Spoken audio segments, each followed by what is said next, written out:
سیدنا صدیق اکبر نے بھی یہی وصیت کی تھی کہ میرا جنازہ پڑھ کے پھر حضور کے سامنے لے جانا اور سلام عرض کرنا۔ حضرت انس سے بھی روایت، حضرت علی سے بھی روایت ہے،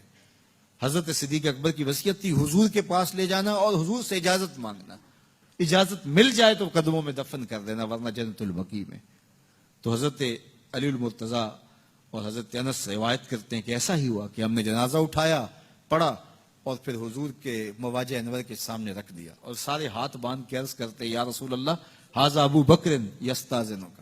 اے اللہ کے پیارے محبوب صلی اللہ علیہ وسلم، یہ ابو بکر ہیں، آپ سے اجازت طلب کرتے ہیں، آپ کی قربت میں دفن ہونے کا شوق ہے، ہمیں کیا حکم ہے؟ تو اس وقت حجرہ عائشہ تھا، یہ گنبد خضرا نہیں بنا ہوا تھا، صرف حجرہ تھا اور اس کو تالا لگا تھا، چابی حضرت عائشہ کے پاس ہوا کرتی تھی رضی اللہ تعالی عنہ،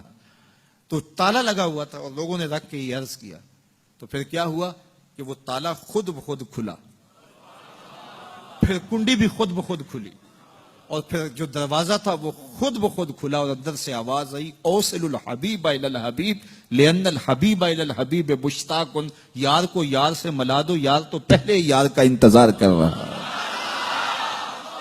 تو قبر انور سے یہ آواز آئی، حضور کے روضہ انور سے یہ آواز آئی، اور ہمارا عقیدہ ہے اور مسلمہ عقیدہ ہے اور تمام امت کا عقیدہ ہے کہ حضور اپنی قبر میں زندہ ہیں۔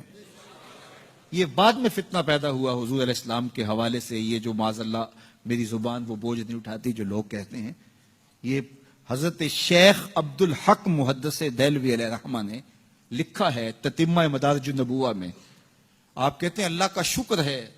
بہت سارے معاملات میں امت میں اختلاف پیدا ہو گئے، لیکن اللہ کا شکر ہے کہ اس معاملے میں تو کوئی اختلاف نہیں کہ حضور اپنی قبر انور میں زندہ ہیں۔ یہ حضرت شیخ نے لکھا ہے، تو اس کا مطلب ہوا کہ یہ بعد کا اختلاف ہے۔ تو حضور علیہ السلام اپنی قبر انور میں زندہ ہیں۔ حضرت ابو درداء رضی اللہ تعالی عنہ نے جب آقا کریم نے درود و سلام کی ترغیب دی تو کہا حضور جب آپ انتقال کر چکے ہوں گے تو کیا ہم اس وقت بھی آپ پہ درود پڑھیں؟ تو حضرت ابو درداء نے جب حضور سے پوچھا، ابن ماجہ کی روایت ہے، تو کہا حضور جب آپ وصال کر چکے ہوں گے تو درود و سلام اس وقت بھی جاری رکھیں؟